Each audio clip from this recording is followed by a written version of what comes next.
Hello, Judy. Hello, Astrid. How are you both? Hey, Linda, I'm fine. I'm Good. doing fine. Good to see you. Good to see you both.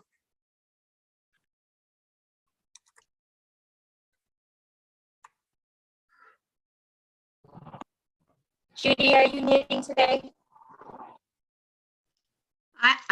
I don't knit so much as do needlepoint, but yes, I have it right here. Oh, nice. What's that one? That one has a lot of beautiful colors on it. Oh, wow. That's gorgeous. It'll make a good pillow, I think. Yeah, that's beautiful. How long does it take you to do something like that? Months. Oh, wow. Depends on how many meetings where I can That's actually. because it depends on how many boards you're sitting on and how many meetings you're attending. That's exactly right.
Oh, Judy, Hi there. when I first opened it up, I'm going to announce that you're going to have item number 5, and we're going to end at item number 4, just so everybody kind of knows when this switches over to you as the chair. Okay, Okay, good. how you been? Everything going okay? Yep. Very busy, but other than that, fine. Uh, I see Kim is on the line somewhere. I am. Hello, Commissioner Taylor, Commissioner Hager, How you doing? Abdo, Ramirez. Good. You know, I really like that write-up you did. God bless you. That was a good one. Oh, the statement. Thank you. Yeah. Hi, Maricela. Nice to Hi, see everyone. you. Welcome. Yeah, it's continued troubles. Continued troubles. Yes. Yeah, I Well, did. Yeah, I did one for VIP. I'll send it just to you, Kim. Which was more personal in terms of what it was like in the late 60s, when our college friends were dying from botched abortions, and because they knew they couldn't make it with a baby, and being pregnant, they couldn't get into grad school. And it was a terrible time. And when this finally passed, it was just after I had finished my internship. It was a real celebration, and we weren't going to be dealing with that anymore, and really put it on the back shelf. And now here it is, really right biting us. And I really thank you for what you wrote. Yeah. Yeah, that was very good. Yeah. Just wanted, and I also put a like on it and wanted you to know that. Yeah, thank Totally you. support what you did. Thank you. And yeah, Astrid, if you're willing to share, I'd be quite interested in your personal reflections. I see we have Commissioner Ramos. Hello, Frank. Welcome. Hi there. Thank you. Good to see you. Linda, I think, Ramos, I'm going to suggest we follow Linda's lead in terms of telling us when we have a quorum. Okay. Let us know, Linda. We do have quorum, but we are still missing Yvette, Carol, and Robert Byrd. Okay. Well, Ramos, I'd suggest we go ahead and get started, because we do have our kind of laying of the groundwork that takes a few minutes. Do we not, Linda? Yeah. Okay. Well, with that, I'm going to call the meeting to order. First, let me say that I'm going to be the chair for the budget and finance for the first 4 items. Item number 5, the chair for the budget and finance meeting will be over, and item 5 will be chaired by Judy Abado. And just wanted to let everybody else know that. Linda, can you call the roll? I will, thank you. Judy Abdo, Here. Astrid Hager. I do see Astrid, so I'm going to mark her present. Yvette Martinez. Here. Frank Ramos. Here. Barbara Ferrer. Maricela Ramirez. Here. Carol Segala. Romales Taylor. Here. And Robert Byrd. Here. Quorum is present. Great. With that, I'm going to ask Linda to give the ground rules settings. Thank you, Commissioner Taylor. Good afternoon, members of the board and public. I'm Linda Vo, and with First 5 LA. Before we begin today's meeting, I'm going to be going over some important updated information under AB 361. Members of the First 5 LA board and staff may continue to participate in this meeting via teleconference during declared emergencies through January 1st, 2024. And in the interest of maintaining appropriate social distancing, members of the public may observe this meeting telephonically or otherwise electronically as posted on our website and this agenda. Now, regarding public comments, there are 2 ways to submit public comments. And the first way is written public comments via email. These do need to be submitted in advance of the meeting to my email at lvo@first5la.org by 3 p.m. the day of the meeting in order for them to be read aloud during the meeting. And as a reminder, public comments emailed should indicate the item number the comment corresponds with. And any public comments received after 3 p.m. today will become a part of public records. Now, during the meeting, public members can use the Q&A chat function to express an interest in speaking to an item.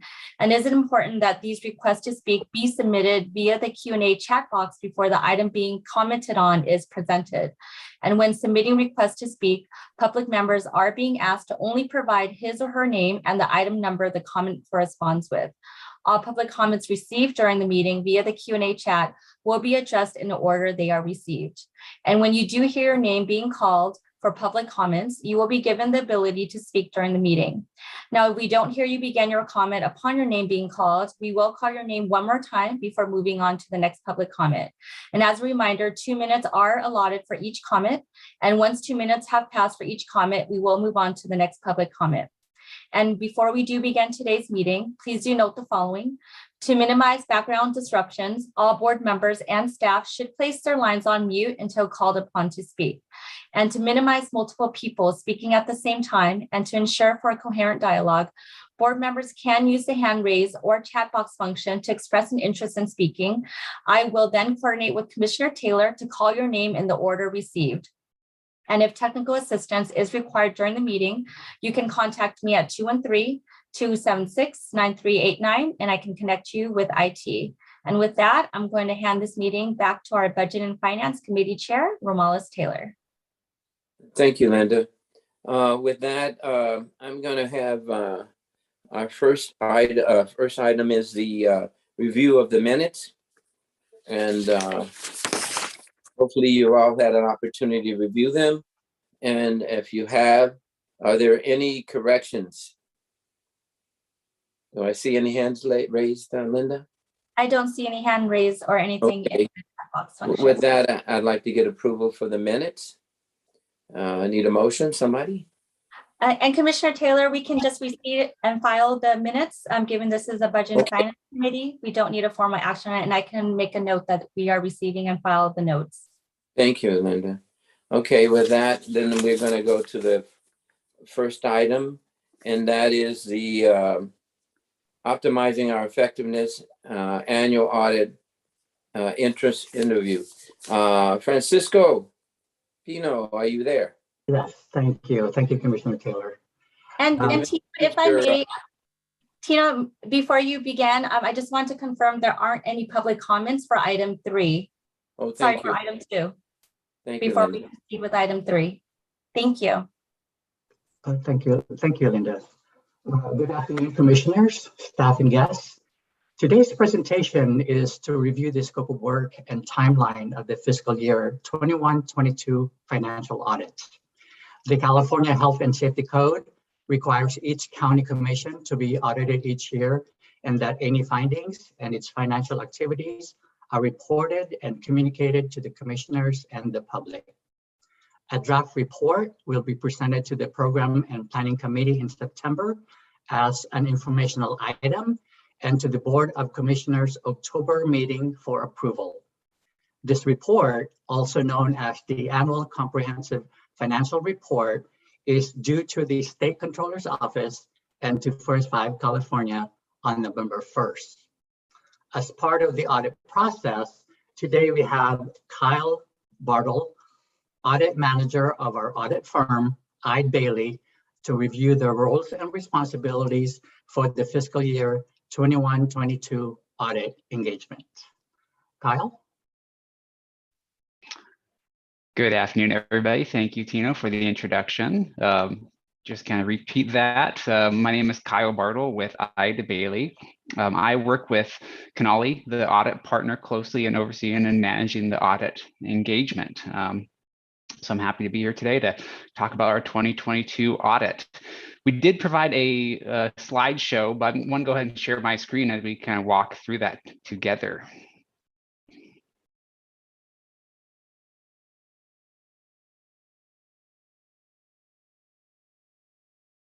I hope you're all seeing my presentation. All right.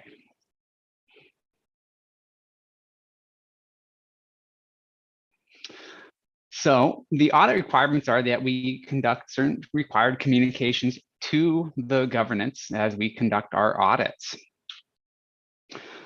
Starting off with the scope of our audit work. For 2022, our scope is very similar, the same to past years. We are conducting an audit of the annual comprehensive financial report, as well as conducting an audit of the Commission's compliance with the California Children and Families Act. This audit of the Act is following the standards and procedures for audits issued by the State Controller's Office. So the steps we take in the audit are established by the state as a guideline. The timing of our audit, similar to past years, we start with a planning phase. In May, we conduct our interim in June, starting our audit, our year-end work in August, with our report date of October to meet that November 1st deadline. So our audit is dictated by several standards. Firstly, the generally accepted auditing standards, but as a government entity, you're also subject to we are subject to the government auditing standards. These standards state that we are to express an opinion about whether or not the financial statements prepared by management present fairly in all material respects and in conformance with the generally accepted accounting principles. We emphasize that our opinion is to provide reasonable but not absolute assurance regarding the financial statements, as well as we emphasize that the audit ultimately does not relieve management the responsibility related to the financial statements. And then following the state's guidelines, we are required to issue a report at the end of the audit regarding the Commission's compliance with the Children and Families Commission Act. Following these standards, we are required to gain an understanding of the Commission, including its internal controls, for the purpose of assessing the risk of material misstatement to design our nature, timing, and extent of audit procedures. Material misstatements could result from a variety of areas, including errors, fraudulent financial reporting, misappropriation of assets, or violations of laws, significant laws or regulations impacting the organization. In the audit, we identify those areas that are most susceptible, and similar to other similar organizations, there is always a prevalent risk of management override of internal controls. So we use this information to guide our audit to address those risks we identify.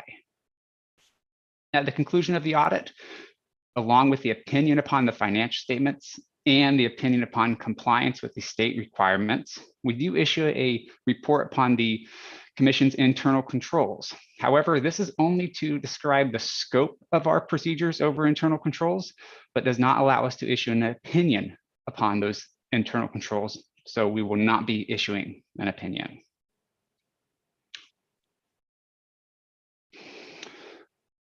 Throughout the audit, we communicate various matters. However, at the conclusion, there are certain items we are required to communicate out to you. This includes significant accounting policies adopted by management during the year, including any significant estimates used in the financial statements, and we'd emphasize any significant note disclosures in the financial statements. If we were to encounter any significant difficulties in the audit, we would communicate that to you, along with any significant uncorrected misstatements or corrected material misstatements we identified as a result of our audit procedures. If we were to encounter any disagreements with management, we would communicate this to you. And then at the conclusion of the audit, prior to issuing our reports, we do request management to provide certain representations to us. And we will communicate to you whether or not we obtain those representations at the conclusion of the audit. Lastly, in the event that management consults with other accountants in the preparation of the financial statements, we would be required to communicate this to you. As I mentioned earlier, our audit is broken into several different distinct phases. We start with the planning and our risk assessment phase, which kind of blends with our interim phase. But during this phase of the audit, we are meeting with management for the purpose of gaining an understanding of the entity and any significant changes that may have resulted in operations since the preceding year. As we use this information to identify areas of risk. Areas of risk arise from changes, new operations, and we want to ensure that we are tailoring our audit procedures to address those areas of risk rather than repeating the same process each year. We will also inquire with various individuals throughout the organization of their knowledge of any fraud risks, any known non-compliance with state laws or regulations or policies and procedures that have been adopted by the board. We use this information to develop an understanding of the internal controls and to address those areas of risk for further audit procedures. During the interim phase of the audit, we are testing key business cycles. We consider this to be the revenue, disbursement, payroll, investment, and other inputs that are going into the financial statements prepared by management. We also assess those internal controls put in place by management over compliance with the Act. This is all to gather information to plan our year-end or final phase of the audit. At the final phase, the majority of the work is consisting of testing on a sample basis, significant classes of transactions, significant account balances through a variety of audit procedures, including a test of transactions, reviewing the underlying support, as well as doing confirmations to banks, or in the case if there were debt, confirming debt balances. During this phase, we are working with management to assist with the preparation of the financial statements and testing any significant journal entries prepared by management for the purpose of preparing the financial statements. Each year, there are new accounting principles that are required to be adopted by management. So during this phase, we're also reviewing those adoption of those new accounting policies and evaluating the impact on the financial statements. As we conclude the audit, we will also do a confirmation with the external legal counsel of the commission. This is for the purpose of identifying any significant legal matters that may be impacting the statements as of June 30. And if there are any significant matters, we are reviewing the transaction substances to see whether or not that matter has been properly disclosed or included in the financial statements. As you're aware, the financial statements are as of a June 30th each year. However, we do not issue the statements until the October timeframe. So during that period, we are responsible for still evaluating any significant events that happen subsequent to the financial statement dates through the report issuance. During the exit phase, we say we are discussing audit adjustments or presenting findings. However, those are matters we communicate throughout the audit process. We don't save those till the end. And then, however, at the very end of the audit, to conclude our required communications, we will provide you with those items that we discussed previously. And with that, I'd open up to any questions. Linda, is there any questions? I currently don't see any commissioner hands up. Okay. With that, then I want to thank you for your presentation. And if there's no further questions, is there any public comment? There are no public comments. Okay. With that, thank you, Kyle Faustino, for your presentation. And we'll move on to the next item. The next item we have is organizing our effectiveness, presenting draft proposed fiscal year 2022 to 2023 budget and long-term financial plan. With that, I will give it to Raul Ortega to present and introduce his crew. Thank you, Raul. Thank you, Commissioner Taylor, and welcome everyone. Good afternoon. So historically, in May, we come to our Budget and Finance Committee and we propose our best thinking on the fiscal year 22-23 budget. And also, as per our strategic plan, we provide an update to our long-term financial plan. And before I pass it on to Daisy to go further into the budget presentation, I think one of the key critical takeaways for me is that we are continuing to do our due diligence in our budget process. We work across the organization with our colleagues, and we really look at not only the work that we're prioritizing for the upcoming fiscal year, but realistically, what are the actual resources needed to do that work? So there is a long, several months process of engagement across the organization, and I just really want to acknowledge the support from the organization on that. And number two, our proposed budget that we will be coming to you in our presentation today is below the established spending cap that the board approved through our long-term financial plan. For fiscal year 22-23, the spending cap was roughly a little bit over $108 million. And what we are proposing for our fiscal year budget is at $105.9 million. So you'll see that we are proposing a budget that's 2.5% under the spending cap. And again, that is our due diligence of really kicking the tires on what we're proposing in our expenditures and really aligning the resources that we need to the work that we are proposing. So with that being said, I'm going to pass it on to Daisy, where she will provide an overview of the budget. And then we will go into our current update to the current long-term financial plan. And that piece is really something that we have done on an annual basis, and it's an alignment to our strategic plan, is the update to the LTFP. And then later in the presentation, we're going to be coming back to me, where we're going to be talking about and building off of the conversation that we had back in March about how we start aligning our LTFP to our fiscal reality. So with that said, Daisy, I'll pass on the wand to you. Thank you, Raul. Just want to confirm that everybody can see the presentation. Yes, excellent. Thank you. Yes. Today we are going to provide an overview of the fiscal year 22-23 budget development process and revisions to the long-term financial plan, as well as discussing some of the core programmatic and operating budget estimates and the impact of these estimates to the administrative cost before we shift to discussion of revisions to our long-term financial plan.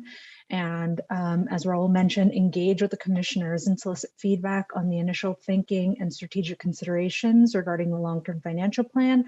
And then we will conclude with the next steps. So the resources included in the proposed budget maintain a continued eye toward long-term sustainability.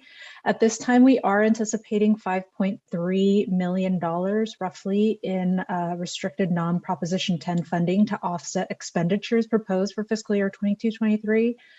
Resources also reflect the organization's evolving needs as we continue to work through the global pandemic. And we ensure that activities that have completed their objectives are appropriately ramped down and phased out or closed out, consistent with their contract terms in alignment with our long-term sustainability efforts. And finally, the resources proposed in the budget demonstrate that we are being very intentional and disciplined in anchoring our investments on the work priorities and the fiscal realities as they are aligned with the strategic plan. So there were no changes to the budget framework used for fiscal year 22-23 compared to prior year. In this framework, we begin with the resources devoted to the strategic plan activities organized under two of the three organizational components, the Center for Child and Family Impact and the offices, followed by legacy investments, centralized resources to support emerging opportunities, and our internal operations. So today's presentation will review highlights of each of these components and the overall resource needs for fiscal year 22-23. So as you can see illustrated in this table, the proposed fiscal year 22-23 budget represents an overall decrease in anticipated spending for the fiscal year of roughly $4.4 million or 4% when compared to the revised fiscal year 21-22 budget. This is driven by a net decrease in program spending of roughly $4.7 million and by an increase of approximately $280,000 in support of operating costs, which we will discuss and examine further a little later in today's presentation. So as has been the ongoing practice, our legacy initiatives continue to ramp down and sunset according to plan, with only one legacy investment remaining for fiscal year 22-23. The total proposed cost estimates result in a more streamlined budget, minimizing costs and maximizing outcomes as we continue to align our program costs to the fiscal realities of declining revenues and a declining fund balance. So we will revisit the long-term implications of declining revenues later in this presentation when we discuss changes to the long-term financial plan. But as previously mentioned, this budget is responsive to evolving needs resulting from the pandemic. It's aligned to help us achieve the work priorities identified for the year, and it continues to emphasize long-term sustainability. Additionally, it should be noted that all of our investments are filtered through the lens of our values: collaboration, integrity, learning, diversity, equity, and inclusion, as well as our broader strategic priorities. So now let's take a look at the proposed resources for fiscal year 22-23. This table highlights the resources that are proposed to advance the activities within the Center for Child and Family Impact, or CCFI for short. The total estimated cost for these activities in 22-23 is roughly $71.8 million. The total budget proposed to advance the family support activities in fiscal year 22-23 is approximately $38.2 million, which represents a roughly $2.1 million or 5.2% decrease compared to the 21-22 revised budget. The anchor investments continue to drive a large part of the CCFI budget, including Welcome Baby and Select Home Visiting, which combined total approximately $32 million of the total $38.2 million family supports budget for fiscal year 22-23. This area is reflecting a slight decline compared to prior year. However, consistent with our long-term sustainability efforts and fiscal imperatives, it is anticipated that a number of grants will sunset by December 31st, 2022, and this will likely impact the budget, but will not be reflected until mid-year. Efforts are underway to coordinate with the LA County Department of Public Health to support the transition of the staff and families that are being served. Additionally, in response to Commissioner's inquiry around the activities that are sunsetting or ending consistent with the terms of agreement, home visiting staff diversity retention consultant funding, which was approximately $20,000, and Mama's Visits home visiting program, which was approximately $265,000, are sunsetting in fiscal year 21-22 and will not be continuing into fiscal year 22-23. The total budget proposed to advance the community's activities in fiscal year 22-23 is approximately $16.3 million, which represents a roughly $1.5 million or 8.2% decrease compared to 21-22. The anchor investments in the Best Start regional networks also represent a large part of the community's budget. Approximately $14.5 million of the $16.3 million budget proposed for 22-23 is related to the regional network grantees. The funds to support the regional network grantees reflects a decline of 3% in funding per regional network, which is consistent with the organization's long-term sustainability goals.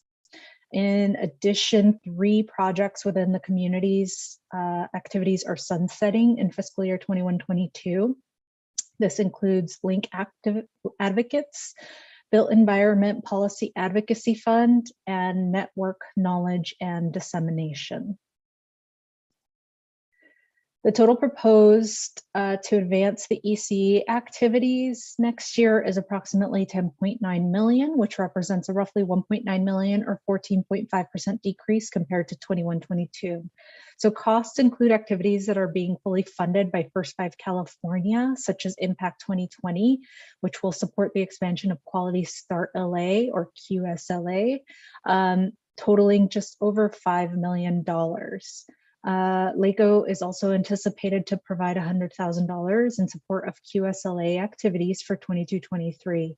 In addition, the QSLA expansion Impact 1 project is sunsetting in fiscal year 21-22, representing approximately 2.1 million, as is the ECE Policy Advocacy Fund for just under $2.5 million. Also, the Dual Language Learner Project, which was previously funded by First Five California, is ramping down from $1 million in 21-22 to $150,000 in fiscal year 22-23. The total budget proposed to advance the health-related systems activities in 22-23 is approximately 5.8 million, which represents a roughly 24,000 or just under 0.5% net decrease compared to 21-22. So 75% of the cost in health systems is related to the full implementation of the Help Me Grow project investment. This includes the early identification and intervention evaluation activities and resources, which were absorbed within the overall Help Me Grow budget. Additionally, First Connections is ramping down and will sunset at the end of September 2022. So the resources included in next year's budget reflect only 3 months of anticipated costs.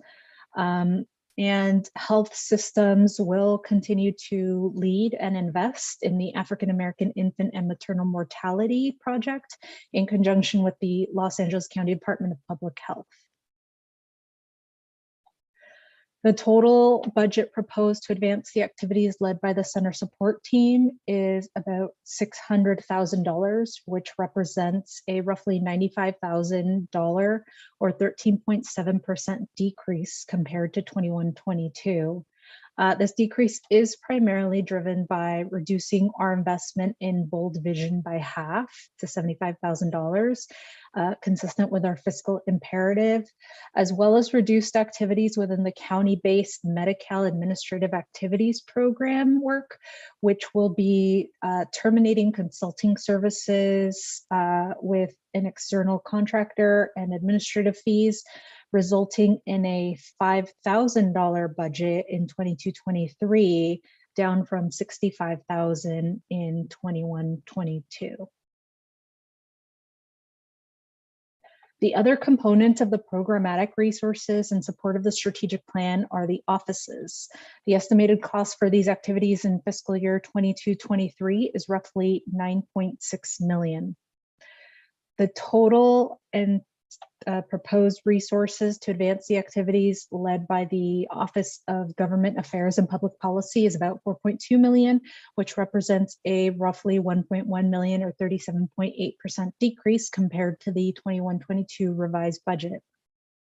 So the primary reason for the increase in estimated spending within OGAP's budget is based on the development and launch of the Integrated Early Childhood Policy Advocacy Fund initiative, so ECPAF. Additionally, this increase to the budget is being offset by the elimination of $65,000 in ECEPAF expansion administration dollars included in 21-22, a decrease in funds for the support of the First Five Association, and a reduction in alignment of membership and sponsorship costs to better align with the actual anticipated needs and fiscal imperatives. The total budget proposed to advance the activities led by the Office of Communications in fiscal year 22-23 is about $3.6 million, which represents a roughly $317,000 or 8.1% decrease compared to the 21-22 revised budget. This reduction reflects the Office of Communications efforts to refine and target its work to be more effective while spending less money. Costs have been assessed and streamlined to meet the organization's future needs. The total proposed to advance the activities led by the Office of Data for Action in fiscal year 22-23 is approximately $1.8 million, which represents a roughly 143,000 or 8.6% decrease compared to the 21-22 revised budget.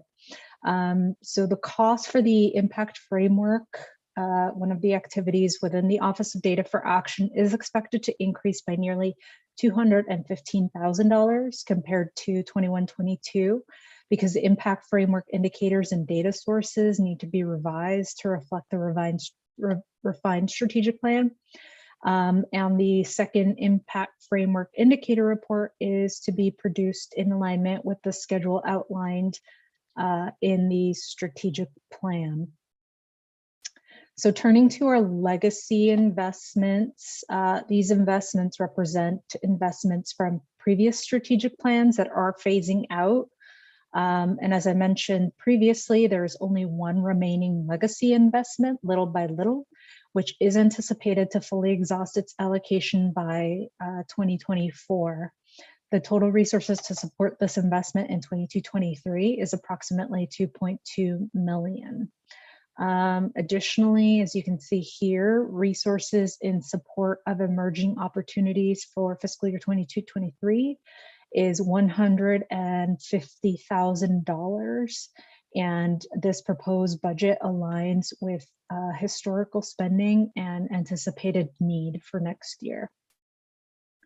So now shifting to a discussion of our internal operating costs, consistent with the development in prior years, as well as our current strategic plan goals, the operating budget was developed to capture the alignment of our staffing needs to our strategic direction and priorities, our fiscal reality, historical expenditure trends, existing contract information, and the incorporation of anticipated needs, which include both one-time and ongoing, the timing of expenditures based on the timeline of activities, and resources in response to the evolving state of COVID-19.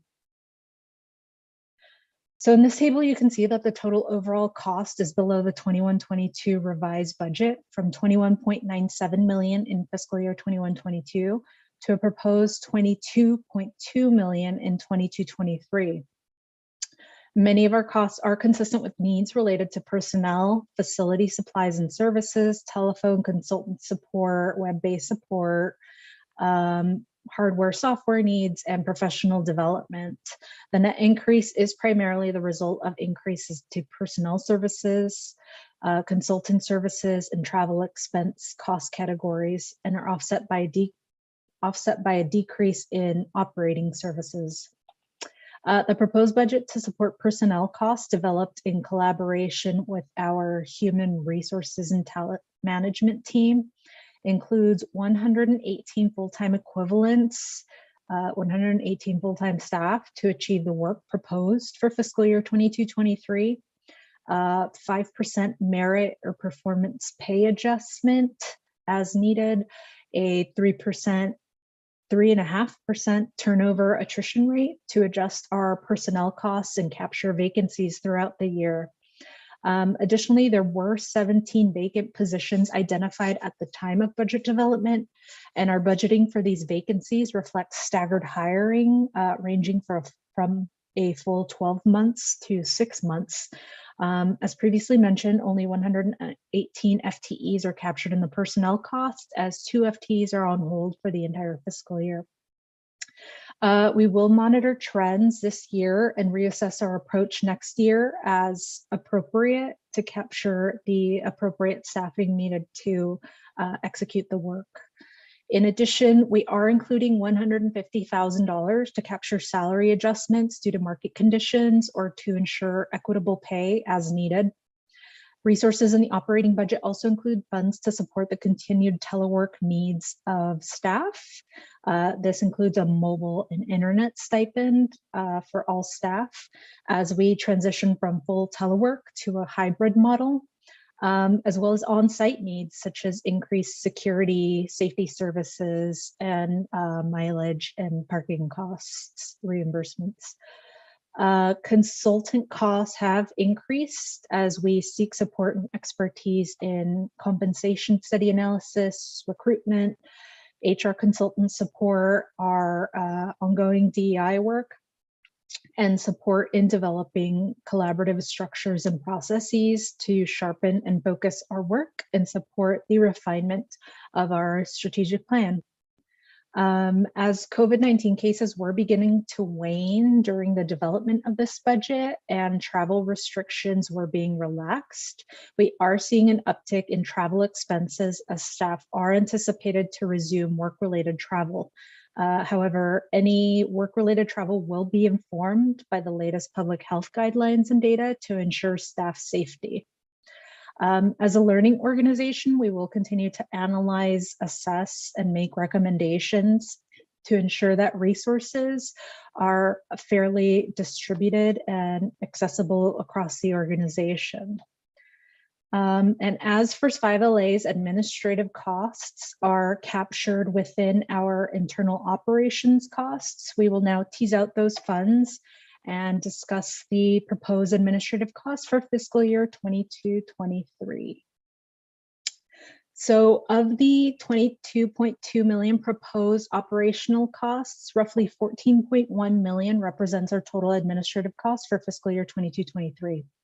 For those commissioners who are unfamiliar with our methodology, I want to share our current inclusive approach. So the current policy calculation methodology reflects a broad approach to what is considered an administrative cost. We include all costs for administrative teams, including the executive director's office budget, as well as all salaried and benefit costs for the EVP, directors, and administrators. An alternative approach is being considered, which revisits the administrative cost methodology to determine how much executive and director time is actually spent on administrative functions versus programmatic work. Any future changes to the administrative cost policy will be presented to the board for review and approval.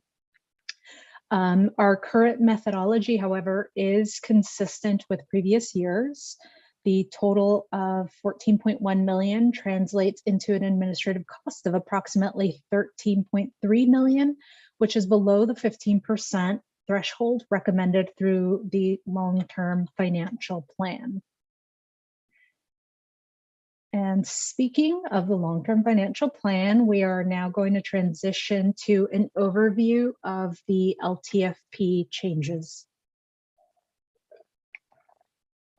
So the long-term financial plan was presented at the June 2020 meeting of the Board of Commissioners and again at the July 2020 meeting of the Board of Commissioners, where it was approved, as were the corresponding annual spending limits through fiscal year 27-28, which is the end of our strategic plan period.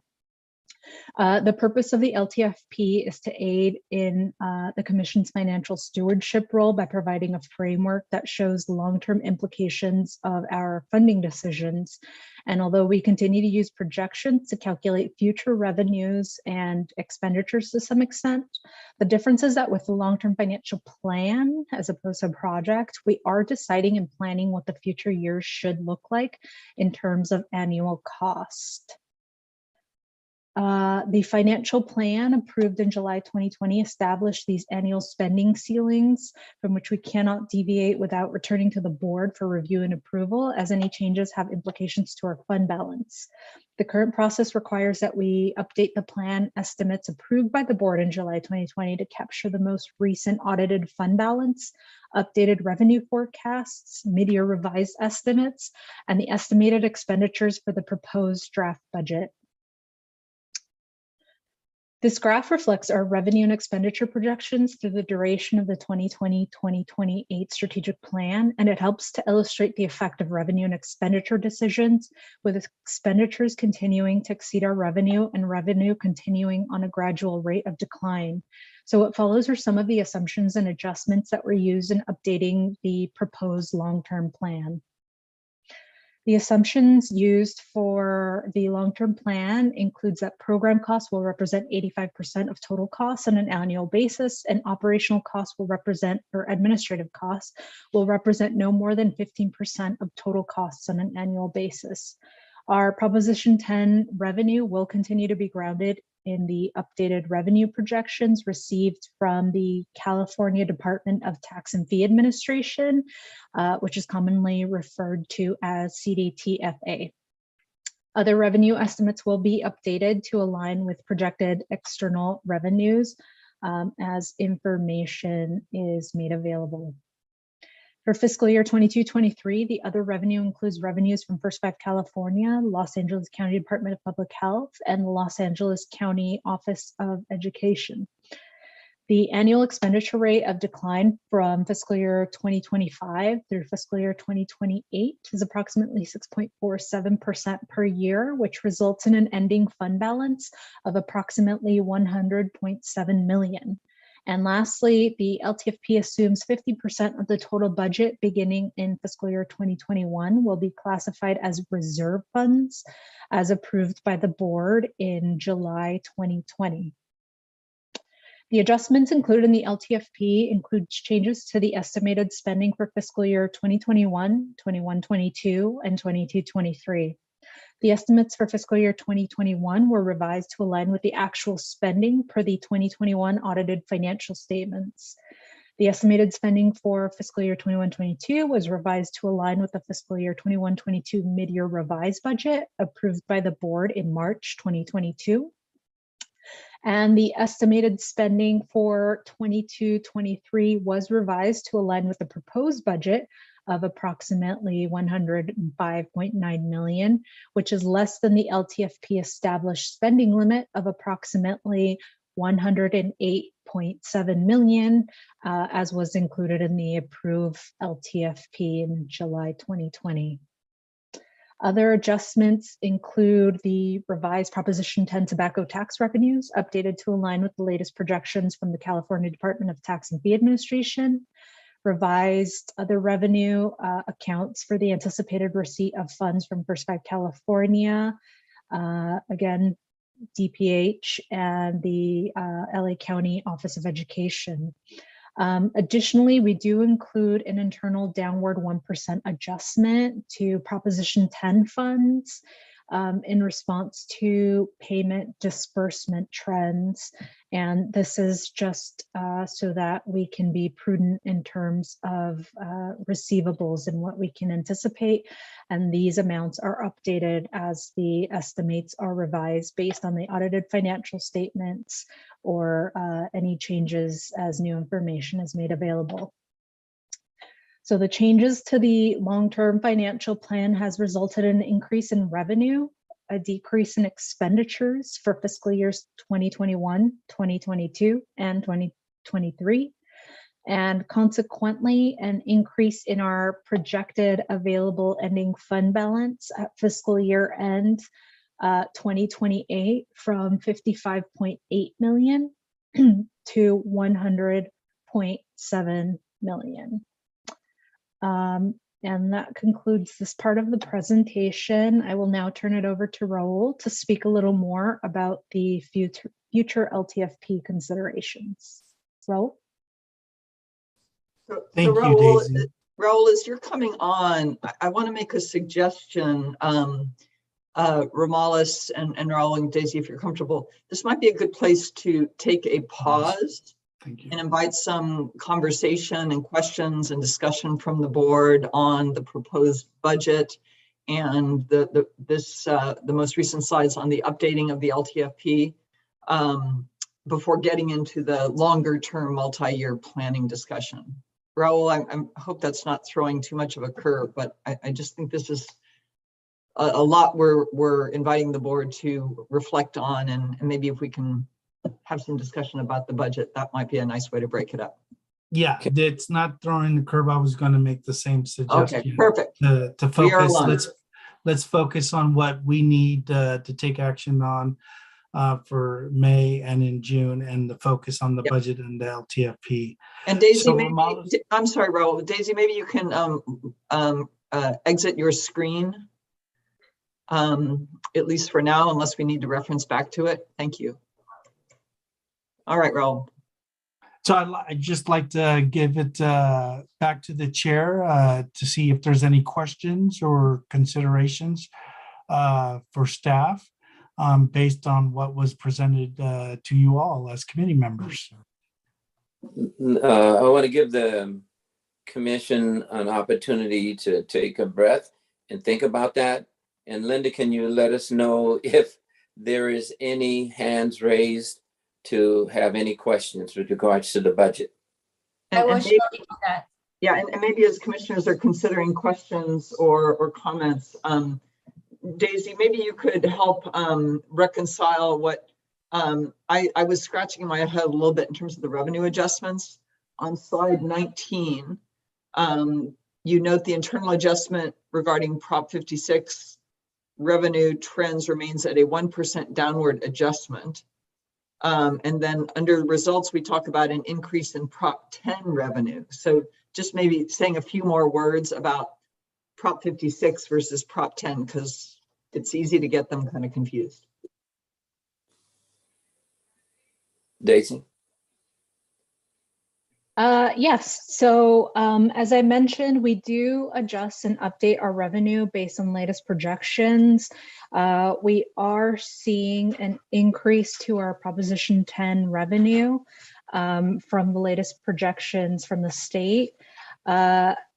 When we talk about the Proposition 10 revenue, we do also include Proposition 56 revenue as part of that overall conversation. And Proposition 56 revenue is actually backfill payments that we have been receiving for the last 3 years, I want to say, in alignment to some legislative changes that impacted our revenue and receivables. And so we saw a gap in revenues. There was a dip in the revenues, the Proposition 10 revenues that we received when this legislation was enacted.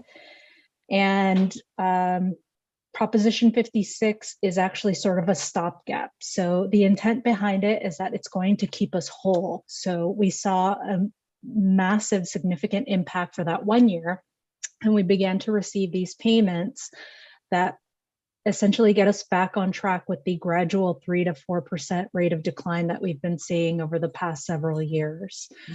So if you look back at your materials, there's the chart, the LTFP chart. You will notice that there is a significant dip in revenue in 2017 or 2018, and that's indicative of when that legislation was enacted and impacted our revenues. So the internal adjustment, that's something that we began to include because the Proposition 56 disbursements were irregular, and they were not being distributed or dispersed in a timely manner. In order to account for the delay and any gaps and shortfalls in annual revenue that we had projected, we began to include an internal downward adjustment. Again, that is updated as we go through our annual audit process and we obtain the actual receivable amounts. However, in the last 2 years, our payment disbursements have been more consistent and more regular. So effective last year, we changed our previous downward adjustment, which was at 2 or 3%, down to 1%. And again, this is just us trying to be prudent, trying to make sure that we're capturing what we really anticipate we're going to be receiving in any given year. And we do update that as soon as we have the actual information. Thanks, Daisy. I just wanted to lift up, there are a lot of different moving parts that our finance team has to account for as it relates to not just expenditures, but revenues as well. And sometimes the numbers coming in seem a little bit anomalous, like we've actually seen, as Daisy noted, some modest increases in the Prop 10 revenues themselves, but it doesn't change the overlying trend of over time a continued decline in revenue. So there are some adjustments through this Prop 56 mechanism, but even though the intent is to hold us whole, there still is an overall diminution of revenues that we have to plan for. And that's really part of the longer term, multi-year, long-term financial planning conversation. Thank you. With that, are there any questions from the commission yet, Linda? I still don't see any hands up. Okay. I want to thank you, Daisy. You do a great job. Every year that I've been on this committee, she's just been excellent. Raul, you are the man. So I appreciate that conservative approach. I just want to have one comment on the team and the leadership. You guys are taking us serious with sustainability. You're taking us serious with moving downward as we go with things timing out with contracts. I want to highlight that. That's great work. The whole staff and team are doing a great job on that. And that's showing prudence. So as far as financial prudence. So appreciate it. With that, we're going to move on to the next section. Raul, you're up. Thank you, Commissioner Taylor. And Daisy, if you can pull up the PowerPoint. And while she's pulling that, the PowerPoint up, as we just heard from Daisy, our current practice to how we update and currently use our long-term financial plan as a tool with the existing guardrails established under the fiscal year 2020-28 strategic plan. And for the next several slides, what I'd like to pivot and share with you are some of the work currently underway within the finance department and the leadership team on how we are looking at the LTFP and how we can improve the LTFP as a tool in the context of our fiscal reality. And we also want to build off of the conversation that we had in March with the board. We'd like to share with you some of the preliminary work currently underway and to engage with you as thought partners some of the key questions under consideration, and also test with you our initial guiding principles in aligning our long-term financial plan moving forward. Next slide. So before we move on, we need to ground ourselves on our current fiscal reality. And as Daisy shared with us and on the conversation we just had, our fiscal health continues to be strong. And based on the June 2021 Department of Finance forecast, we are projecting a one-time uptick in our revenues of Prop 10 tobacco tax for fiscal year 21-22. And outside of 21-22, we are still seeing a steady decline for the subsequent years, which if these projections come to fruition by the end of our strategic plan in fiscal year 27-28, we are projecting an available fund balance, as Daisy shared with you, of roughly $100.7 million. And though this is promising, our adjusted LTFP continues to show projected expenditures exceeding our annual revenues. And when our largest investment continues to fund direct service, we need to acknowledge that this practice is unsustainable over the long term. So to address this, we need to be proactive on how we use the LTFP as a tool to help guide and to prioritize our work moving forward. We always need to be sharpening our tools, which leads us to today's conversation on how best to align our long-term financial plan to be the most effective tool in our toolbox. And to do that, we need to be asking ourselves some critical questions and consider these considerable key questions as we need to consider to update our long-term financial plan. Next slide. As such, we are beginning to ask ourselves some of the following questions. By when should our annual expenditures and revenue align? Should there be a specific year that we choose strategically and align to our work to where we choose to have our revenues and our expenditures to align?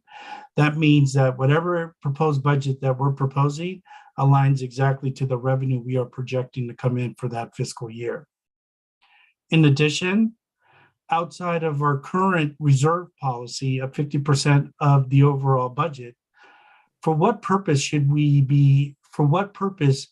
the remaining fund balance and available fund balance be used for? Which there are many different strategies that we could be considering that I will be sharing with you later on in our presentation. And of course, we should always be asking ourselves, are there additional questions that need to be asked as we consider our long-term financial plan and as we consider our alignment to our strategies and to our priority work? So these will be key questions as part of our discussion for this afternoon. Next slide. And in addition to these questions, we also want to consider some guiding principles to inform further some of our scenario planning. And as such, I want to share with you some of the principles we have begun to use to help inform some of the initial scenarios that are under development that I will be sharing you and highlighting in the next slide for you. Some of the guiding principles are: align our expenditures and revenues by a certain time, adhere to our existing reserve policy, which equates to 50% of our annual budget, minimize a dramatic or a drastic fiscal cliff during the remaining years of the fiscal year 2020-28 strategic plan by adopting a philosophy of no more than a 10% reduction from year to year.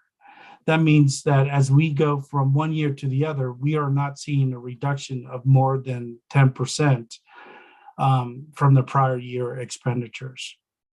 We also want to make sure that we minimize disruption in work that currently advances our first 5 priorities. It's how we build our relationship. It's to support our priorities. We need to make sure that we're never making decisions just based on numbers that may be disruptive to the work. And of course, we want to strategically align and deploy to maximize our resources with our fund balance to focus our work and the impact that we seek. Next slide.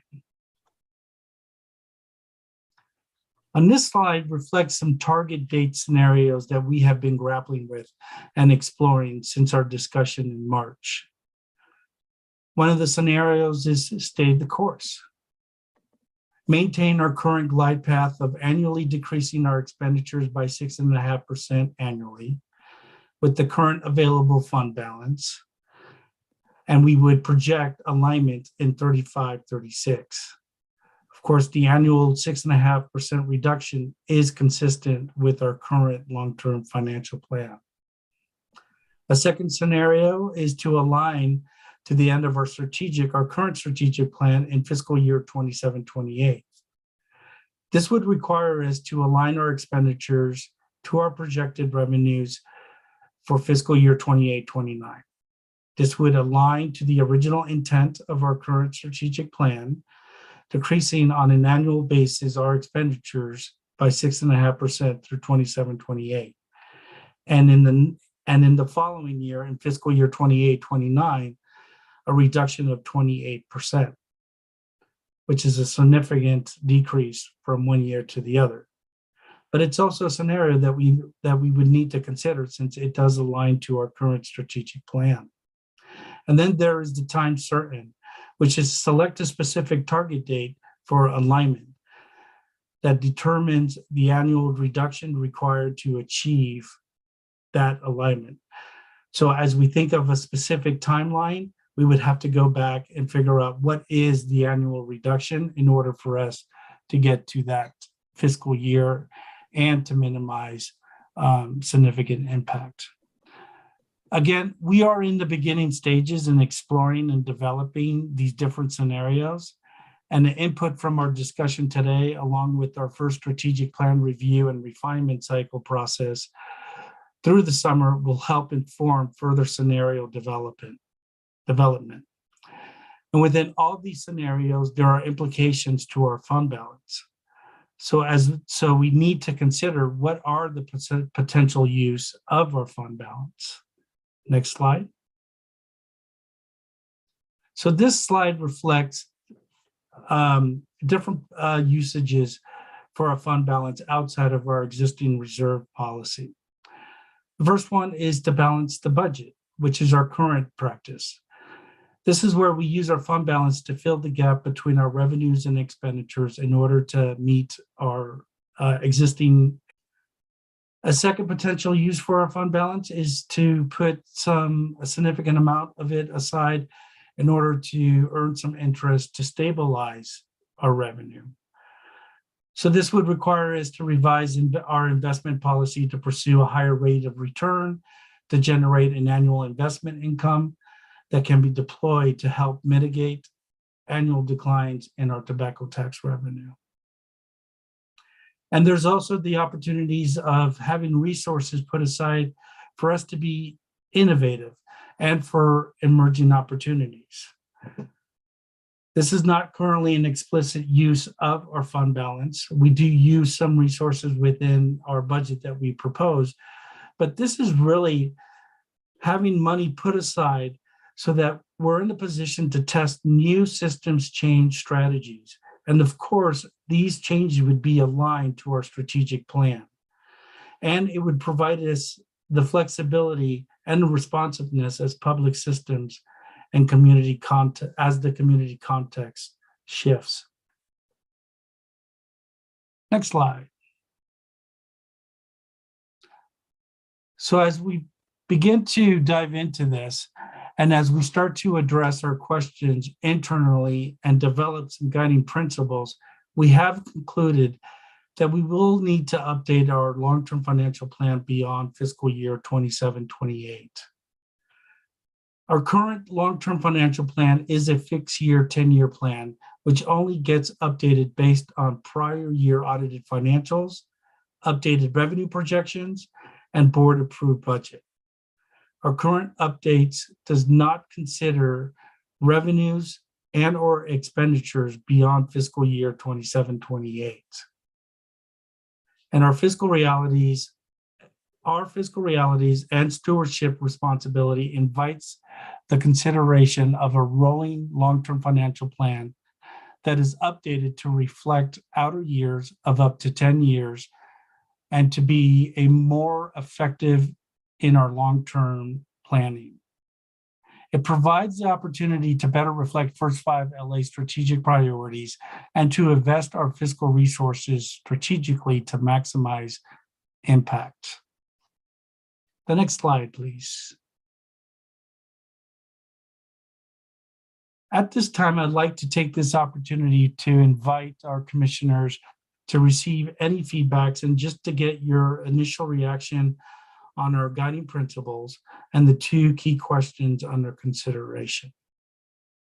Which the two key questions that are under consideration is, by what target dates will annual expenditures and revenues align? And for what purpose should the remaining fund balance be used beyond our current reserve policy? And in addition, we want to consider any additional consideration that we can think of. And most important, we want to test our guiding principles to make sure they are on target. So at this time, I would like to yield to the chair and for us to have an open conversation on these questions for discussion. And maybe, Daisy, you can put, if I can jump in here for a moment, Romales. Daisy, maybe if you could put the slide up regarding guiding principles, because I really want to underscore Raul's request to the board, where we're looking for some feedback specifically on the principles.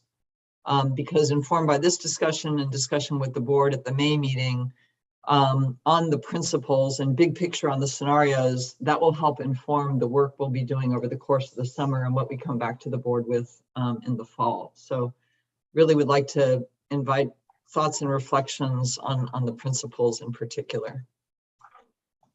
With that, Linda, do you see any hands up, board member or commissioner members? I think the agency and the executive director are really looking for your input. So can you look at that and give some thought, and then maybe give them some guidance as to what you think? This is going to be one of 2 times that we're going to talk about it because it's going to come up again in the full commission meeting anyway. So, but this is the time to help them kind of focus. So are there any hands up yet, Linda? Confirming Commissioner Taylor that there aren't any hands up, and as I see them raised, I will be surely to call them out. Okay, well, let me start off with one.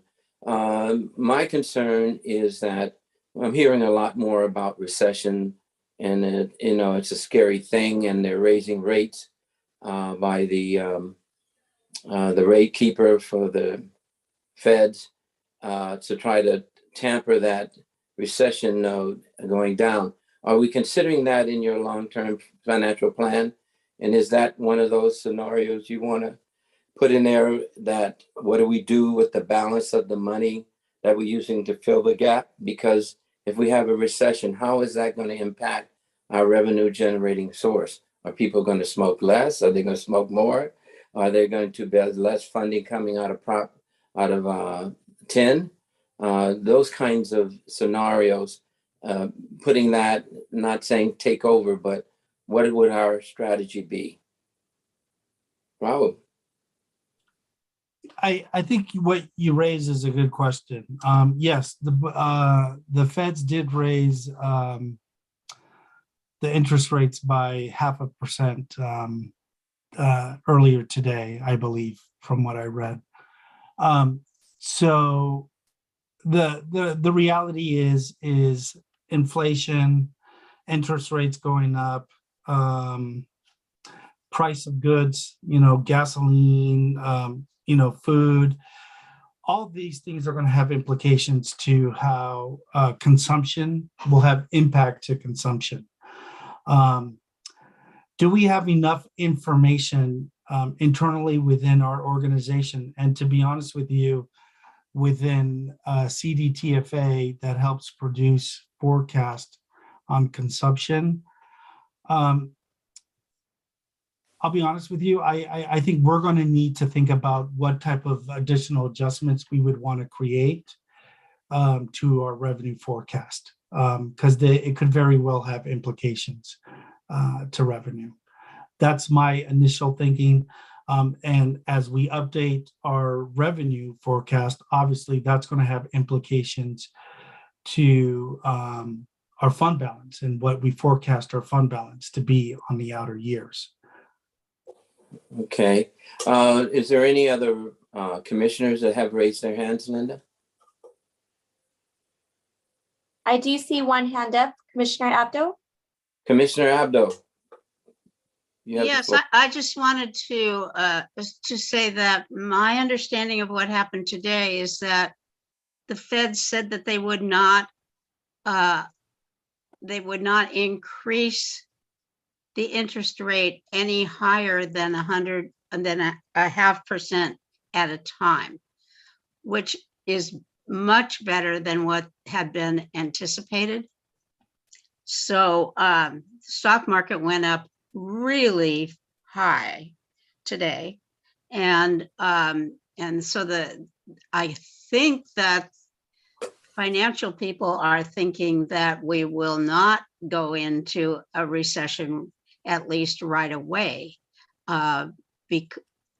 because they were thinking that it was going to be really bad. They were going to raise the interest rates much higher today. That's what I've read today. Yeah, I read the same thing, that it was an increase of 0.5%. But again, as for implications, it's hard to forecast how it's going to impact inflation, how fast the inflation is going to react to that increase, which then may have implications to consumption. So what we internally at First Five, we always need to be monitoring consumption and the birth rate in order to determine the implications to our revenue. Well, just so you know, the birth rate has been continuously dropping in LA County. Yeah. It dropped over the past 10 years by 28%. I don't know how that's going to affect the future as it relates to children being born in LA County, but it is on the decline. Hopefully it goes back up, but we don't know. It's another one of those iffy questions, like you're saying. With that, and that's one of the things I think we have is that reserve policy is to help deal with that uncertainty. However, I think we have to be prudent how we use the fund balance, and I think it has to fit within the scope of what we're doing at our strategic plan, and that would capture a high return in the sense of what we want to achieve as a part of systems change. And I think that should be on an ongoing basis as needed with regards to what the organization presents and how they defend the need to spend that money effectively. And so that, because I don't believe in just sitting the money on the side. The other thing is, I don't know, do they allow us to invest our money differently by the county or the state outside of what the county is doing? You know, if we fall under that umbrella, we have to put the money in their funding scheme, and it's not always that generous. So the question is, will they allow us to do our own investment? So we currently do have a relationship with the county. So the Health and Safety Code mandates that the county has a fiduciary responsibility over First 5 LA funds. Okay. With that said, currently our fund balance is invested in its general county pool. We do have a relationship, and there is an existing policy in place that allows First 5 LA to work specifically with the treasurer's office and to select specifically where we would want to invest our fund balance. And there are some criterias within that policy that we would want to visit. Currently, we are not allowed to go outside and beyond 5 years in specific investments. So right now, where you're seeing the highest yield is in investments beyond 5 years. So we need to be engaging with our county partners to see if there's an opportunity for us to revise our policy and to think of investments beyond 5 years. But we do have some flexibility to go outside of the general pool as we speak today. I think if the commission decides to recommend that as a scenario, we need to be able to give them some hypotheticals on what that looks like, and then what your plan of, if it was to go that way, you would have to get a consultant to help you with investment strategy as well. And what would that look like? What would that cost? Yeah. Those kind of things. Yeah. Can I jump in here? I think these are that issue around fund balance and uses of fund balance and our ability to invest. Fund balance is super important, and one of the two overarching questions, as Raul noted. What the size of the fund balance is going to be the product of the alignment of revenues and expenditures. So that's why that's the first question we're posing to committee members. And I'm going to keep coming back to this, Ramalis and committee members. We're looking for some feedback on the guiding principles, because there are significant trade-offs and considerations associated with each of those scenarios and implications for the fund balance. And that's what we would come, getting some feedback from you and the board broadly on these principles will help us bring more clarity to the trade-offs and considerations of the three scenarios. And that in turn will have implications for the size and ultimate uses of the fund balance. I do see Astrid's hand up. Astrid? I'm going to unmute myself here. I guess it's, I agree with Kim. For me, it's the idea of what is, if we have to cut our budget, if we have to cut back, if we can't fund everything we want to fund, don't we need to, as a commission, to create a very strong priority list of what we, in terms of what, if we're looking at priorities, that that's to me, in my budget is always like, what are the things that are the most important and what are the things that might take a hit? Is that even a feasibility, Kim? Well, let me invite Raul to offer some thoughts and then I'll jump in. So this conversation is not it's not by itself. Our plan is to start having, like we said, we heard from our board members in March. We went back and we started thinking about different scenarios. And we obviously know that throughout the summer, we're going to be coming back to you. And we're going through our first strategic alignment. I forget the actual term. I apologize that we're using. Or we're revisiting our review and refinement cycle. Correct. Thank you, Antoinette. And we feel that it is those two things at the same time that's going to help inform us how we look at the long-term financial plan and how we look at that refinement work. It needs to happen substantially at the same time. So let me build on that if I can, and I think I saw John's hand up as well. I don't know if it's on this topic, but I want to go back to Raul's comment, which we've underscored with the board, that we are financially a very healthy organization. Our revenues are, our expenditures are outpacing revenues, but on an increasingly limited basis. So that's the stay the course scenario, that if we just continue to gradually make adjustments over time, we're going to be in a position where we're going to be able to live within our means. But that is not necessarily the most strategic approach. And again, going to the principles, deploy and maximize fiscal resources strategically aligned to the impact we seek. One of the reasons we want to engage with the board about this question about aligning revenues and expenditures by a time certain is that becomes a very important anchor for planning purposes. We're not in a situation where we need to be cutting existing contracts. And indeed, one of our principles is we want to minimize disruption in work underway. We are not in a situation where we need to be making significant or terminating contracts or significantly reducing. Indeed, we want to minimize dramatic fiscal cliffs, which for purposes of illustration, we're saying, greater than 10%, give or take. There's not a science to it, but that's a pretty significant reduction. By landing on a time certain, that gives us then the ability to plan over a multi-year period of time, which is what strategy refinement is a part of.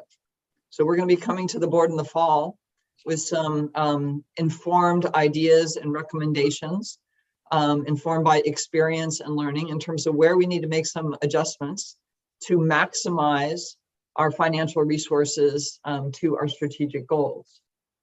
But that's just for the year ahead. We really need to be embracing a multi-year outlook. And that's what these different scenarios are. So Astrid, I think it's a long way back to, we're not in a situation, and I think this is really important in terms of managing understanding and expectations amongst ourselves and our colleagues and our partners. We're not talking about being in a position of cutting or dramatic reductions. We're engaging the board in a longer term planning conversation that with more clarity collectively about where our target is for aligning revenues and expenditures, that's the first guiding principle, we'll be able to use that for planning purposes with the board, with the community, et cetera. No, I understand that. I'm just thinking long-term as well, Kim, that eventually if God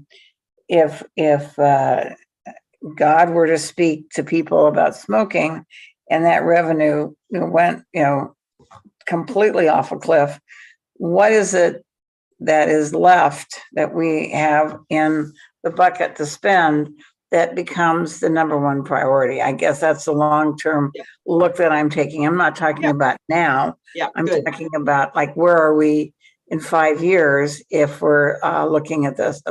That's all. I mean, Yep. that's my question. And obviously, you know, so there's not an easy answer to that. Yeah, and I think, Astrid, that you know, the different scenarios would create different contexts for how the board and staff and community, the how and when the board and staff and community would engage in those conversations around further priority setting and refinement. So the strategic plan, you'll recall, as we just noted, envisions every 3 years a cycle of reviewing the strategic plan and making refinements informed by experience, learning, changing context, financial realities, etc. So there's that natural cycle, which we're going to be doing for the first time this year, that's built into this assessment of the work, assessment of priorities, making refinements, etc. We also have a strategic plan that will end in 27-28, which means the organization is going to need to further refine the strategic plan for the 28-29 and beyond period, which is another built-in time when the organization will need to really thoughtfully reflect on and further prioritize and sharpen its work. So I think this is a way of saying that the issue of priority setting begins with the current strategic plan, which sets our strategic direction. And now this summer and fall, when we come to the board, we're going to say, given the strategic plan, given that focus, here's what we're learning, and here's our best thinking about what refinements make good fiscal and strategic sense. The long-term financial plan, by taking a multi-year view, will also anchor those questions so that we're not just looking at, well, here we are for the year ahead, but really, what does it look like for budget year +1, budget year +2, budget year +3? But if we do the stay the course scenario versus the let's get it aligned by the start of the next fiscal year, those are very different dates. You know, aligning revenues by 35-36 versus aligning revenues by 28-29, that creates a very different conversation now and next year and the following year around priorities. So I'm hoping that relationship, I know there's a lot of pieces here, but I'm hoping that board members are seeing the relationship between the different scenarios, the different time certain at which revenues and expenditures would align, and the implications that would have for how the organization would be really required to either accelerate or take further time in sharpening priorities. And Commissioner Abdo has a comment, and then Commissioner Ramos. This is in the shorter term realm, and that is that I have a hard stop at 5, and I don't know how long the last item on our agenda is. So I just wanted to. Yeah, it's 15 minutes, Judy. It's So 15. Okay. We should be fine. Thank you. That really is the shorter term. When you're talking short term, the next 15 minutes is about as short as it gets. Correct. And I knew you would appreciate that. Okay, next, Linda, who's up now? Commissioner Ramos? Hi, thank you. Wow, this is a really good conversation. I would rather align revenue and expenditures later rather than sooner. I think it will minimize disruption in the work, which is one of our guiding principles. I think also if I knew a bit more and about the overall services that First Five provides, you know, the direct impact on families, children, and that's my task. I need to do that. I probably have a better gauge of what the impact would be on children if we were to cut to align them much sooner, like in 2029 or the end of 2028. But just by hearing this presentation, I would vote towards aligning both later rather than sooner. maybe a couple years before they're going to align by themselves, where they're going to meet, so that we can have that time to prepare. And there are factors that will come into play in the next few years that we're unaware of, I would imagine, that may impact that as well. And so we may need to adapt. That's where the every 3 years we look at this and readjust our plan. Is there anyone else that wants to speak, Linda? I don't see any other hands up at this moment in time. I think that was a good take on how some of the board is looking at it. Kim, I think the whole thing here is to look at it from a broader perspective, just like Commissioner Ramos did, and he looked at it from his perspective in a broad sense. And I think that's really what you're asking for, Kim, is us to give us that broad look and say, what do we feel it should be? And he's already telling you that he thinks a much more expanded approach, saying when will it happen specifically, but everyone's going to come back, and I'm hearing it again, as to what would be the impact of making it sooner versus later. And that might help them to make a decision that they're thinking, hey, we should extend this out, make it a smooth glide path like we already have, and then revisit it maybe the year before the final strategic plan, because I know we're going to have to come up with a new plan by 2027, 28, 29. So but you're going to be doing the planning in the earlier year for that upcoming year. So the question gets to be is, what do we do as a plan for beyond 27, 28?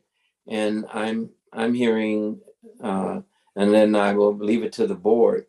I'm hearing consensus that says they would prefer a smooth glide plan. At least one has said that. So I'm hoping more will say what they think. Yeah, and again, I'm sorry. You're right. And really appreciate, Frank, you're sharing some specific thoughts on the scenarios and also saying a word or two about the principles. Again, the principles will help inform the different scenarios, and will help us think through and come back to the board with more analysis around the trade-offs and implications of aligning revenues and expenditures later rather than sooner.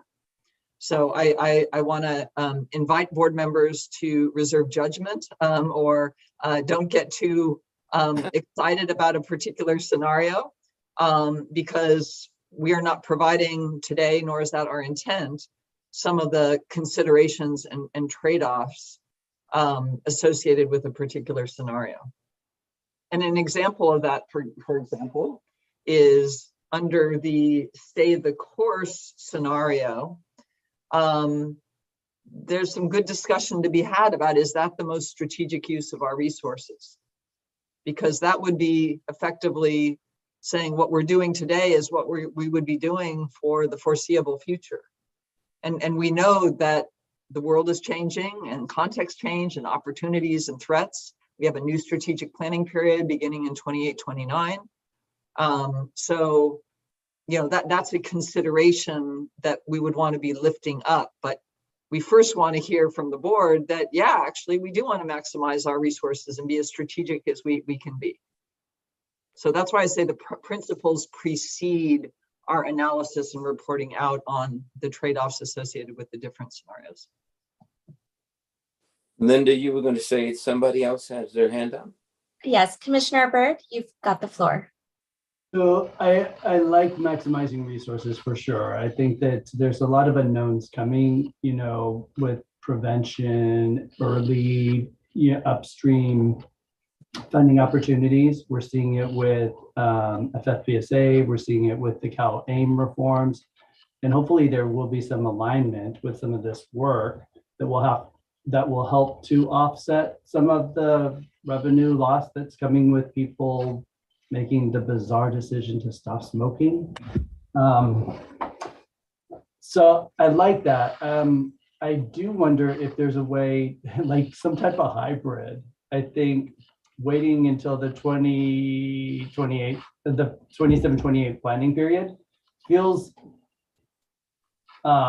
late in some respects, because it feels like sometimes time flies and a lot can happen. So I'm just, I think staying the course and waiting, till 35, 36 really makes me anxious, but I'm wondering, tracking annually to see what happens, in 3 years, maybe, and how that would align might be a better scenario, given all the changes coming. Thank you, Commissioner Byrd. Is there any other thoughts on this? Come on, guys, they can't move without us telling them what we think. And there's no wrong or right answer. It's just giving them the feel for what the general thinking is. So is there any other commissioners that would love to, or would be okay in presenting what they think about this presentation?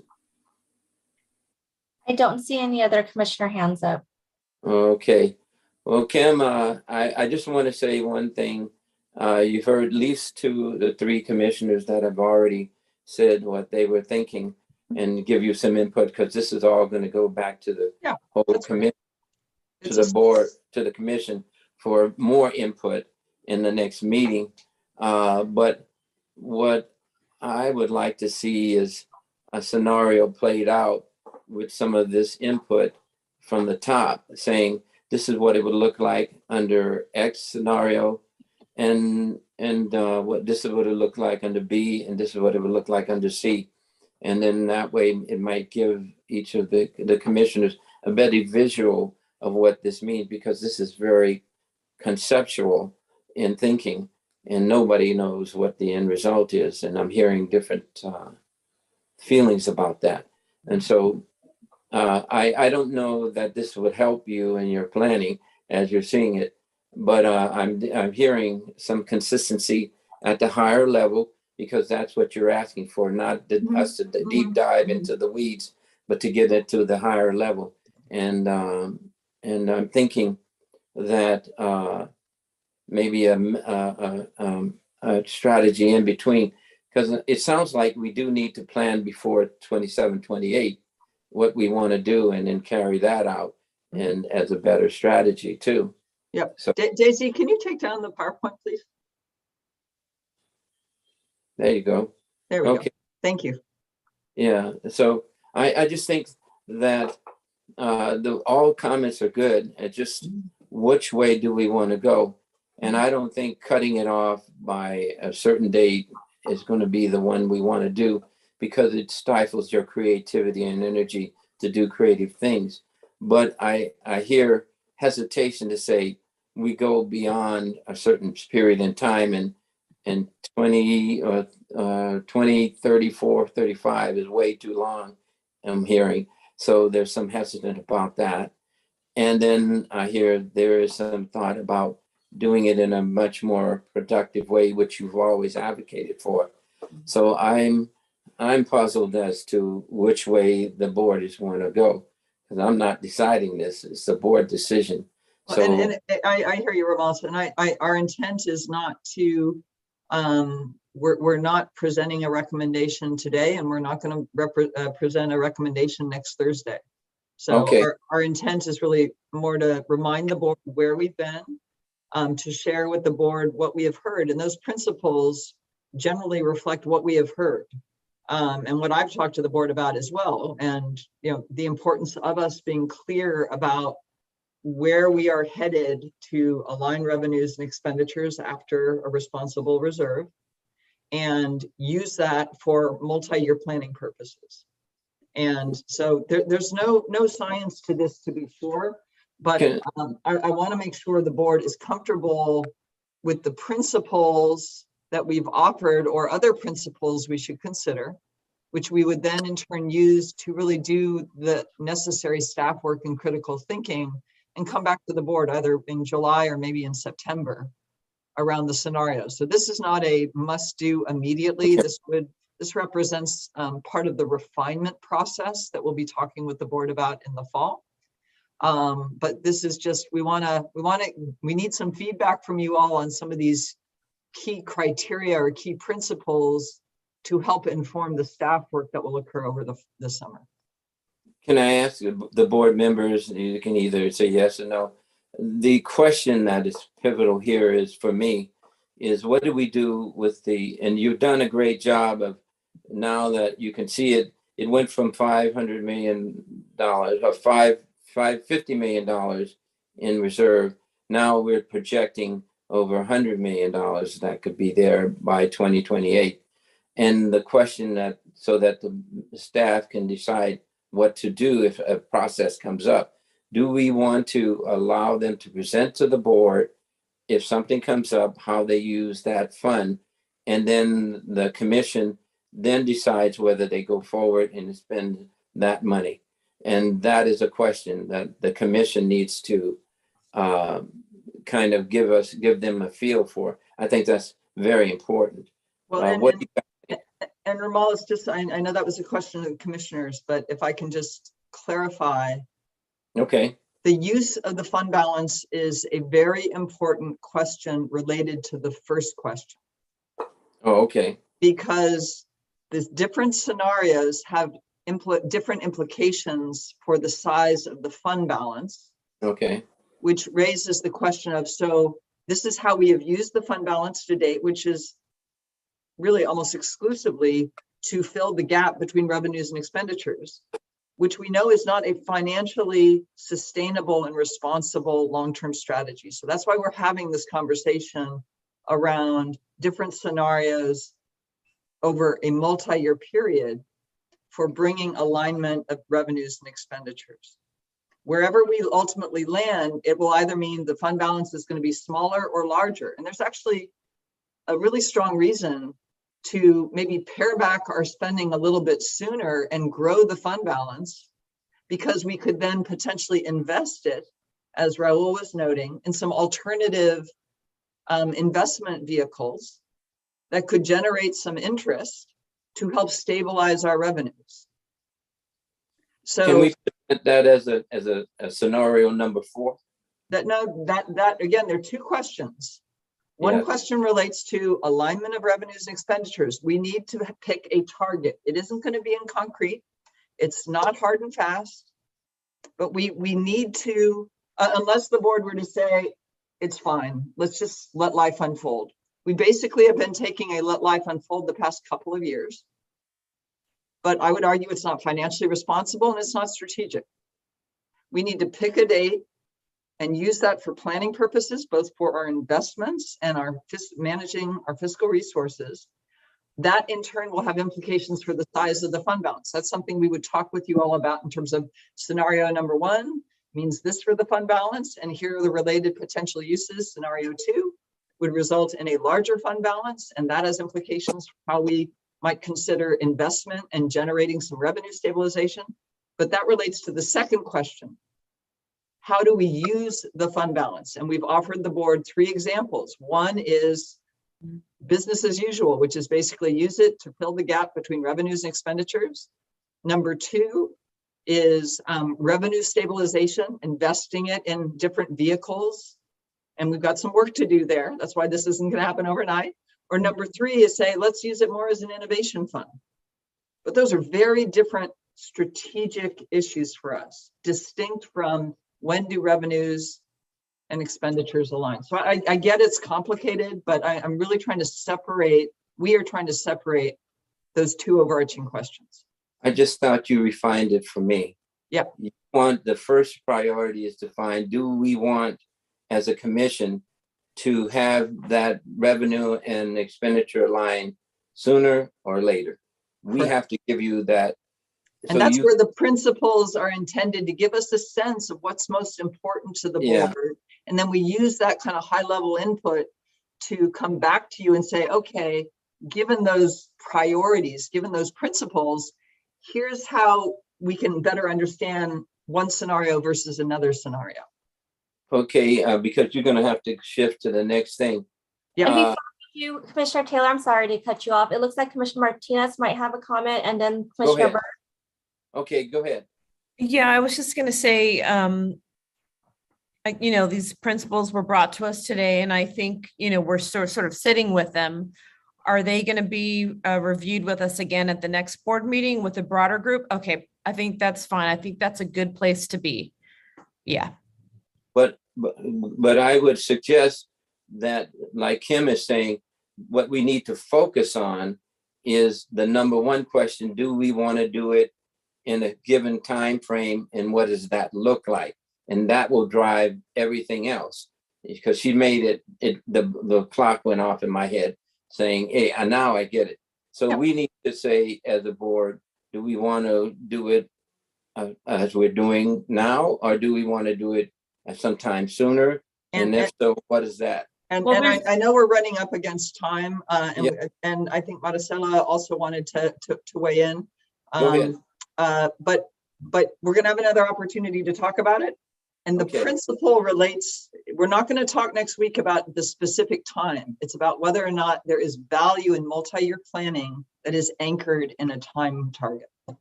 Okay. So Commissioner Burr and then Commissioner Ramirez.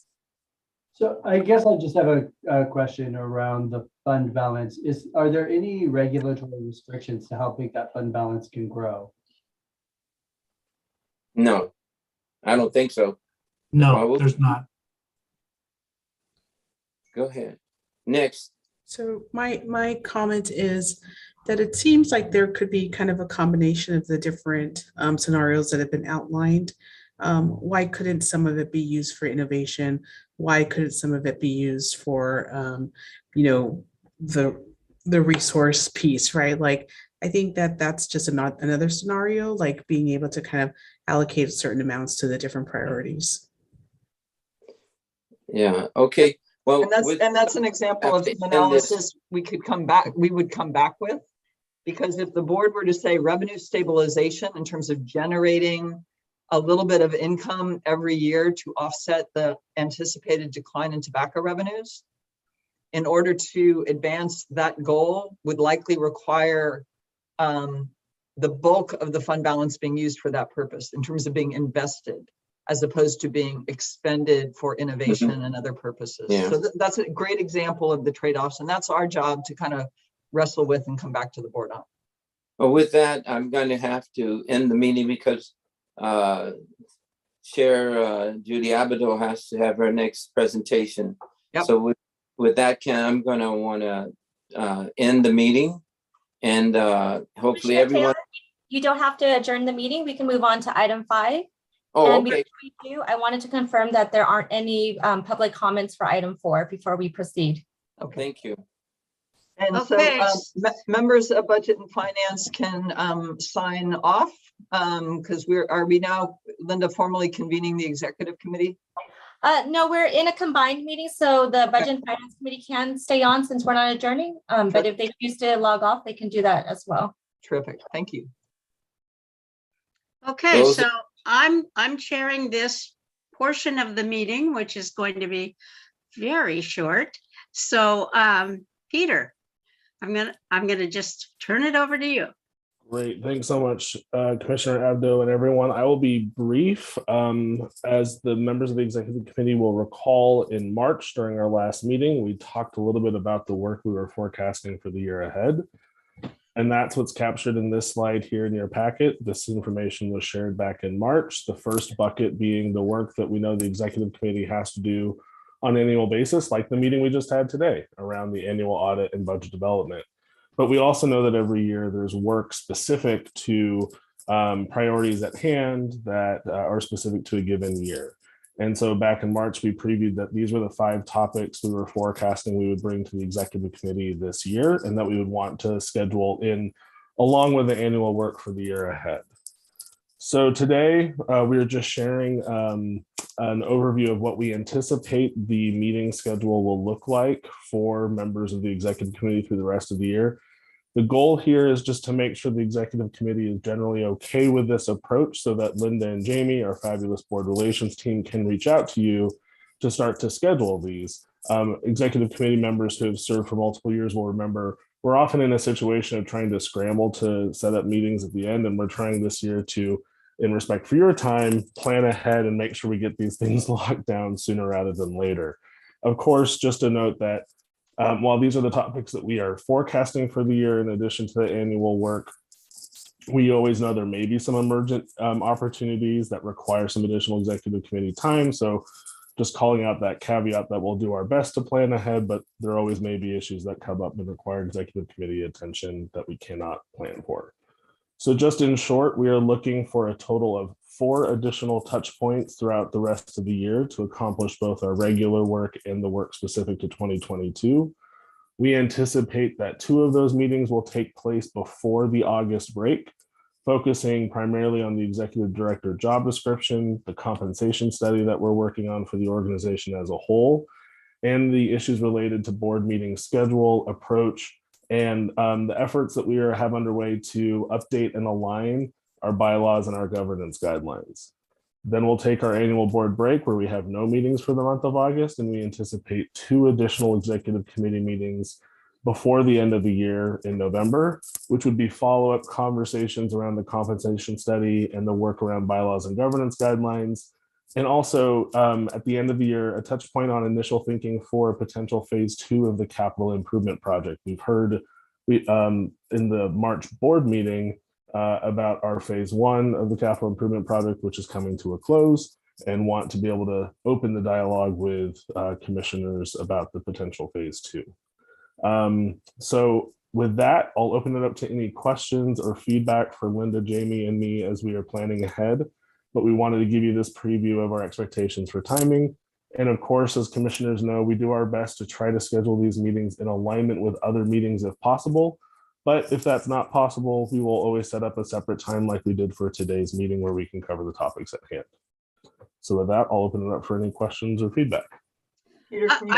I just wanted to add one thing, and that is that our chair, Sheila, will be completing her last term. I don't know what the date is, but it's November. And so we will have a new chair, unknown who that chair will be. It will be one of the supervisors. So just to note that. Peter, can you take down the PowerPoint, please? Absolutely. There we go. Perfect. Thank you. That's right. As Commissioner Abdo says, the Board of Supervisors this fall will be designating a representative from the Board of Supervisors to represent the board on the First 5 LA Commission. We would anticipate that appointment would be announced in probably December when a new BOS board chair is identified. And that individual would then join our board and be considered, no doubt, as past board designees have been, to be considered as chair in the new year of 2023. One additional item I wanted to mention related to the succession plan, which we did bring to this committee a time or two last year and the board approved. We have that noted as an implementation issue is for the committee to review the job description for the ED, which is noted in the succession plan. Board members will see on the agenda for our next board meeting on next Thursday, a couple of modest tweaks to the succession planning informed by some discussions with legal counsel. So working with Sarita and Craig to bring those forward, but Sarita will be speaking to that at the next board meeting.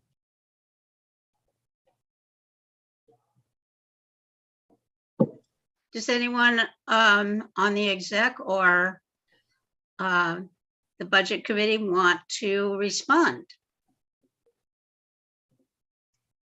Again, this was intended to be a preview of the year ahead with a little bit more clarity and also to provide executive committee members context for Linda and Jamie's outreach and your forbearance and grace with the scheduling challenges we know are attendant with pinning things down, but we're trying to get it locked in for the balance of the year. Appreciate it. Okay. All right, thank you all. All right, thank you. Thank you. And before we adjourn, confirming there are no public comments on this last item or any general public comments. All right, so that means we are adjourned, right? That is. All right, so we are adjourned. Thanks, everyone.